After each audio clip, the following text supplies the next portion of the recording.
Et si le procès de Damiba n'était qu'un écran de fumée cachant une guerre bien plus vaste? Officiellement, Paul-Henri Sandaogo.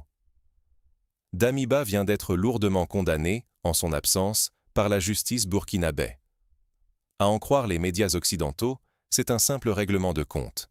Traoré qui règle ses affaires, qui efface un rival et ferme un chapitre de crise politique à Ouagadougou. Mais cette version, trop évidente, rate complètement l'essentiel et pourrait coûter très cher à toute l'Afrique de l'Ouest. Regardez bien. Pendant que l'opinion se focalise sur les arrestations et les purges internes, pendant qu'on commente la chute d'un homme, une menace organisée prend de l'ampleur hors des frontières, loin des micros et des caméras. Ce n'est pas la fin d'une querelle politique. C'est le début d'une guerre de l'ombre, soigneusement orchestrée, qui vise à renverser l'équilibre du Sahel et à faire payer cher à tout gouvernement qui oserait tourner le dos à l'ordre établi. Pourquoi condamner un homme qui n'est même plus là? Pourquoi juger un fantôme? En Afrique, l'exil n'est jamais synonyme de retraite. Un chef militaire en fuite est un pion stratégique, une bombe à retardement dans les mains de puissances qui refusent de perdre leur influence. Aujourd'hui, Damiba n'est pas un simple perdant. Il est devenu l'arme d'un plan plus large, financé et scénarisé depuis l'étranger, qui vise à épuiser et à affaiblir Traoré, jusqu'à faire s'effondrer tout le nouveau bloc souverainiste du Sahel. Ignorer la vraie nature de ce conflit, c'est risquer de voir la région entière sombrer dans une guerre par procuration, incontrôlable et ruineuse, sur fond de manipulation médiatique, de flux d'argent obscurs et de jeux d'alliances mortelles. Le sort du Burkina Faso, la stabilité de ses voisins, et même l'avenir des gouvernements indépendants sur le continent en dépendent. Pour comprendre l'ampleur du danger qui se profile, il faut remonter à la prise de pouvoir de Traoré et observer de plus près le jeu géopolitique qui secoue aujourd'hui tout le Sahel. Tout a changé le jour où Traoré a renversé Damiba. Le Sahel a basculé. Ce n'était pas seulement une page qui se tournait à Ouagadougou, c'est tout l'équilibre régional qui s'est retrouvé chamboulé, comme si un domino tombait, entraînant tous les autres. Au petit matin du 30 septembre 2022, la population découvre que Paul-Henri Sandaogo Damiba, chef de la junte arrivé au pouvoir moins d'un an plus tôt, n'est plus maître à bord.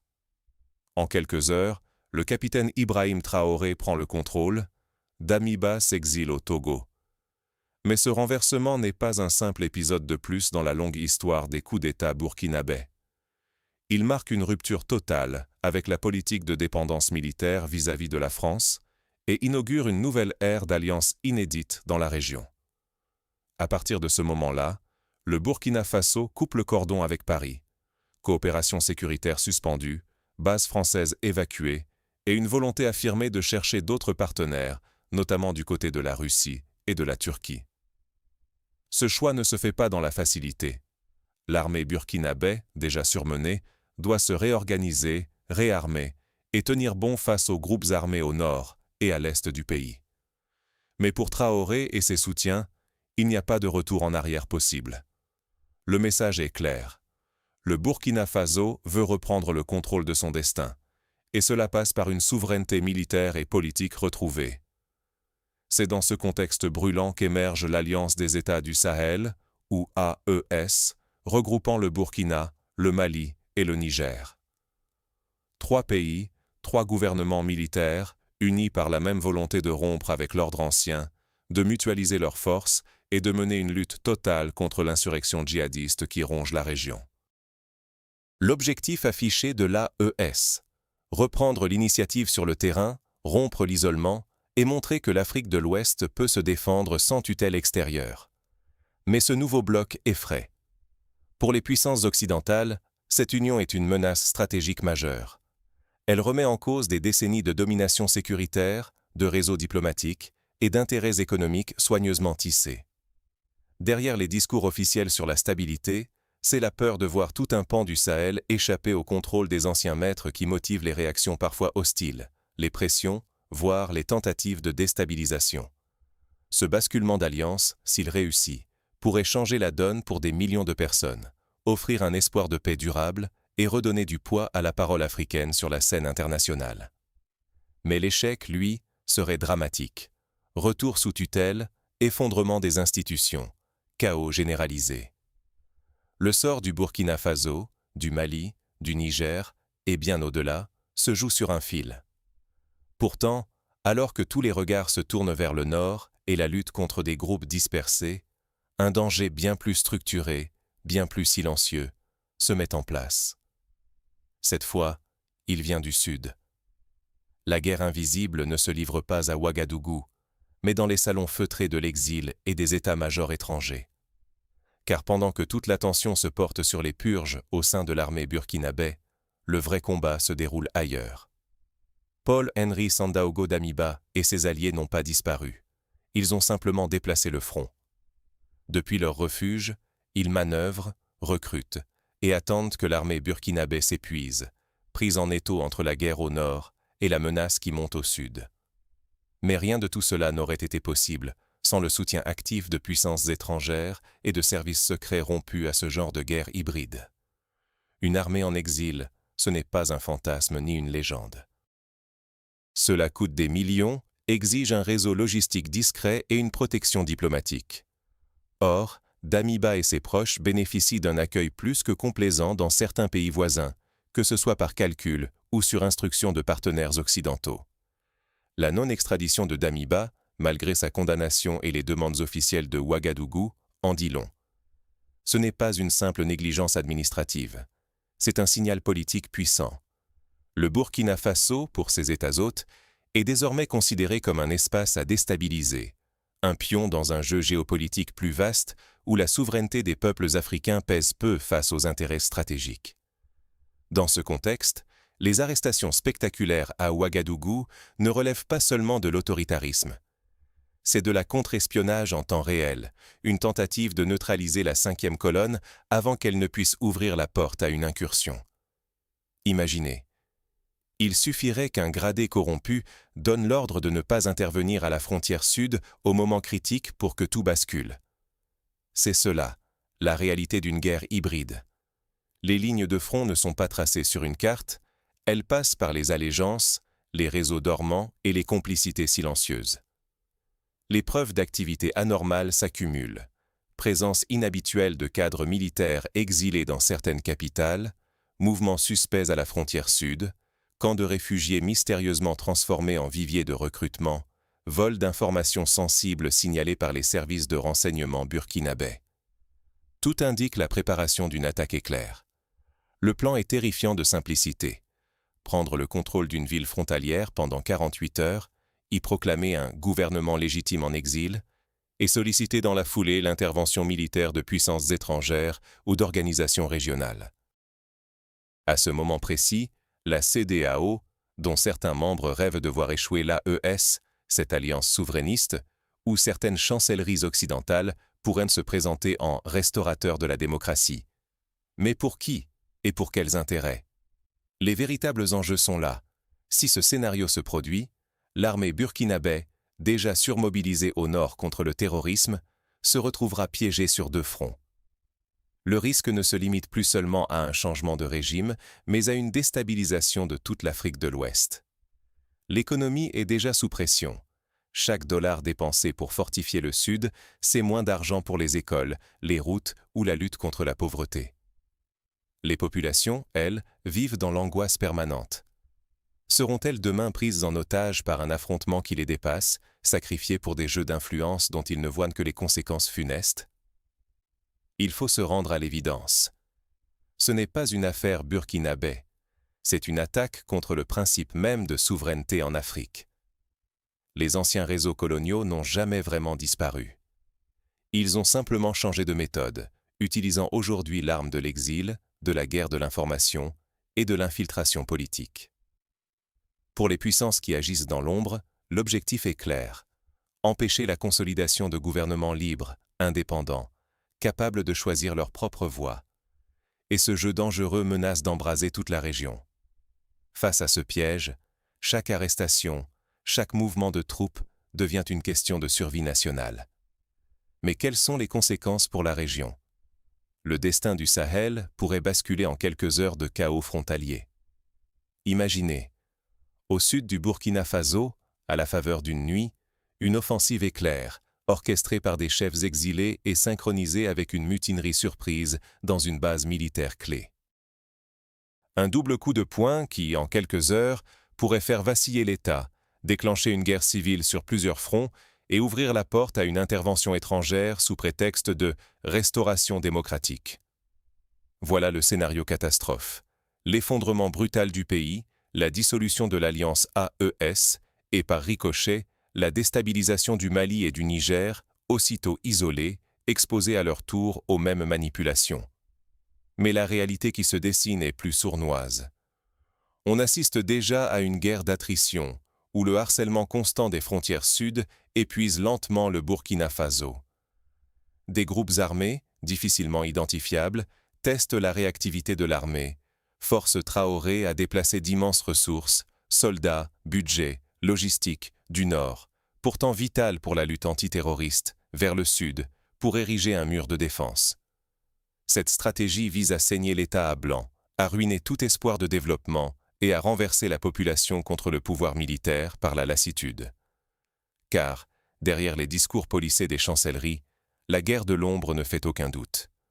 On parle de transfert d'armes par des frontières poreuses, de réunions secrètes entre anciens hauts gradés et services de renseignement étrangers dans des hôtels luxueux à quelques heures d'Ouagadougou.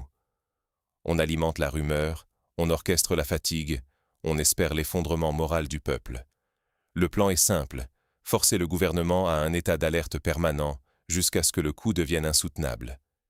Et là, ce ne sont pas seulement les dirigeants qui sont visés, ce sont les millions de Burkinabés qui vivent le long de ces frontières, piégés entre leurs rêves d'émancipation et le cauchemar d'une guerre proxy, sacrifiés comme pions dans un jeu d'influence qui les dépasse.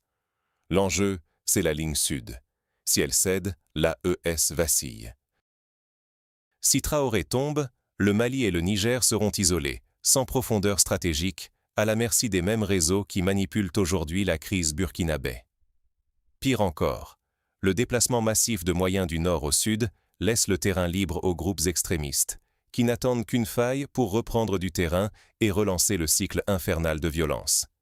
C'est tout l'équilibre du Sahel, voire de l'Afrique de l'Ouest, qui se joue dans la capacité du Burkina Faso à résister à cette guerre hybride et aux pressions diplomatiques. On n'est plus au temps des coups d'État à l'ancienne, des chars en pleine avenue à la lumière du jour.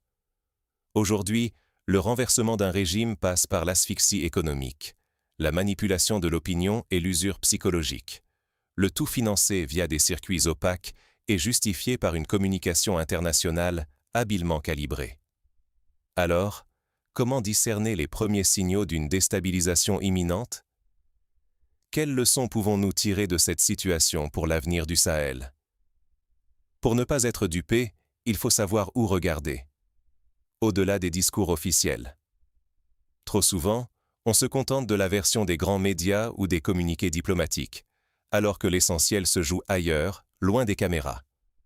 Pour décrypter ce genre de crise, 3 vérités fondamentales sont systématiquement ignorées, mais elles sont cruciales si on veut comprendre ce qui menace réellement le Burkina Faso et, par ricochet, toute la région. Première vérité, les chefs politiques exilés ne sont plus simplement des figures en retrait, en train de rédiger leur mémoire. Ce sont de véritables armes géopolitiques, prêtes à être activées. Derrière le nom de Damiba, il y a des réseaux puissants qui attendent le moment opportun pour agir. Ils n'agissent jamais seuls. Ils sont l'avant-garde de plans mûrement réfléchis, financés dans l'ombre, pour déstabiliser un gouvernement qui dérange l'ordre établi. Quand on entend parler de restauration démocratique, portée par des exilés, il faut décoder. Il s'agit rarement d'un retour à la démocratie, mais souvent d'un écran de fumée pour des interventions étrangères. Deuxième vérité, rarement évoquée. Pendant que l'attention internationale reste fixée sur le nord du Burkina Faso, c'est le sud qui est le vrai front existentiel. Le nord, certes en proie à l'insécurité, est surtout miné par des groupes extrémistes dispersés. Mais au sud, c'est une guerre totalement différente qui se prépare. On parle ici de forces organisées, avec anciens militaires, moyens financiers et appuis étatiques. On l'a vu ces derniers mois, mouvements de troupes, transferts d'équipements lourds, arrivée de conseillers étrangers, notamment russes issus de l'ex-Wagner, et circulation de drones turcs. Si une percée venait du sud, le régime pourrait s'effondrer en quelques jours. Et toute l'alliance des États du Sahel, l'AES, en dépend. Troisième vérité, la survie même de cette alliance repose sur la capacité du Burkina Faso à tenir sa ligne au sud. Si Ouagadougou chute, c'est tout l'édifice qui s'effondre. Le Mali et le Niger se retrouveraient isolés, exposés, et deviendraient les prochaines cibles. L'enjeu dépasse donc largement une simple querelle interne. Il s'agit de l'avenir politique et sécuritaire de toute la région. Face à ça, il y a des signes qu'il faut apprendre à repérer pour ne pas se faire manipuler. Quand un ambassadeur est rappelé en urgence, quand une frontière ferme provisoirement, pour des raisons de sécurité nationale, ce n'est presque jamais anodin. Ce sont des alertes rouges sur le tableau de bord géopolitique. Il faut aussi regarder ce qui se passe sur le terrain. Concentration de troupes au sud, afflux d'armes sophistiquées, multiplication des survols de drones et présence de conseillers étrangers discrets mais bien réels. C'est ici que se dessinent les lignes de front d'une guerre hybride, bien plus complexe que l'image d'un simple putsch. Le vrai danger, pour nous tous, c'est de croire naïvement au grand récit de restauration démocratique, alors qu'il masque souvent des opérations de déstabilisation taillées sur mesure par des puissances extérieures. Pire encore, cette manipulation pourrait transformer la population civile du Sud, déjà fragilisée, en simple pion sacrifiable des grandes stratégies. Ne pas comprendre ces mécanismes, c'est courir le risque de voir l'Afrique de l'Ouest replonger dans des décennies de chaos, d'ingérence et de perte de souveraineté. Alors, que retenir de cette crise pour notre vigilance collective? La partie d'échec géopolitique est lancée. La vigilance est notre seul rempart. Pendant que tous les regards se braquent sur l'insurrection brutale au nord du Burkina Faso, le véritable brasier couve ailleurs, silencieusement, dans l'ombre des frontières du Sud. Ce qui se joue ici n'est pas une simple affaire de rivalités internes ou de règlement de comptes politiques. C'est une guerre hybride, sophistiquée, pensée et financée de l'extérieur, où chaque pion déplacé sur l'échiquier régional répond à une logique implacable. Contrôler, isoler et, in fine, renverser la dynamique souverainiste du Sahel. Pourquoi est-ce si grave? Parce que le Burkina Faso, aujourd'hui, n'est pas seulement le théâtre d'une contestation politique. Il est devenu le verrou stratégique de toute une architecture régionale, une articulation centrale sans laquelle l'alliance des États du Sahel s'effondre comme un château de cartes. Si les forces par procuration financées et entraînées par des puissances étrangères parviennent à briser la ligne sud et installer à Ouagadougou un régime docile, le Mali et le Niger seront immédiatement encerclés, privés de leur allié vital et exposés à un isolement total, prélude à leur tour à une déstabilisation orchestrée. Ce que nous voyons, c'est un jeu de dupes soigneusement orchestré, où les chefs exilés deviennent des armes, et où l'information, ou plutôt la désinformation, est le premier champ de bataille. Les médias relaient un récit simpliste d'un pays en proie à ses démons internes, mais en réalité, la crise burkinabé est le révélateur d'une lutte bien plus vaste. Une guerre de l'ombre où l'argent, l'influence et les alliances se déplacent discrètement pour dessiner la carte politique de demain. L'enjeu, pour nous tous, n'est pas seulement géopolitique. Il touche à la souveraineté, à la capacité des peuples à décider de leur propre avenir, à la survie même d'États indépendants dans un environnement où la manipulation est devenue la norme. Face à cette tempête qui s'annonce, il n'y a qu'une seule arme véritable pour les citoyens: la lucidité.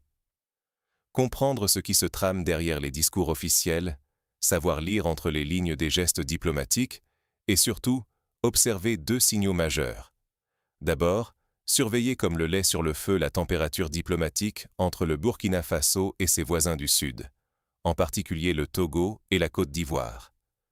Une rupture soudaine, un rappel d'ambassadeurs, la fermeture inexpliquée de frontières, ce ne sont pas de simples incidents administratifs, mais des indicateurs que la guerre de l'ombre touche à sa limite, prête à basculer dans la lumière. Ensuite, encore plus critique, prêtez attention aux mouvements d'équipements militaires lourds au Burkina. Si, dans les semaines à venir, les meilleurs conseillers, les drones récemment acquis, ou des éléments étrangers comme les ex-Wagner, commencent à quitter le nord pour se concentrer sur la frontière sud, alors la menace n'est plus hypothétique. elle est imminente. Voilà la réalité. L'avenir du Burkina Faso, du Sahel et, par ricochet, de toute l'Afrique de l'Ouest se décide à huis clos, loin des caméras et des tribunes officielles. Ne pas voir clair dans ce jeu, c'est laisser les manipulations décider à votre place. Les peuples qui veulent rester maîtres de leur destin doivent refuser le brouillard médiatique et exercer une vigilance active, constante. Car si cette guerre de l'ombre réussit, ce n'est pas seulement un gouvernement qui tombe, mais l'équilibre de tout un continent qui vacille. Merci d'avoir suivi cette analyse jusqu'au bout. Si ces éclairages vous permettent d'aller au-delà des apparences, partagez, commentez, faites circuler l'information. C'est ainsi qu'on construit une défense citoyenne contre la manipulation globale. Restez lucide, restez critique, et à très bientôt pour un prochain point chaud géopolitique.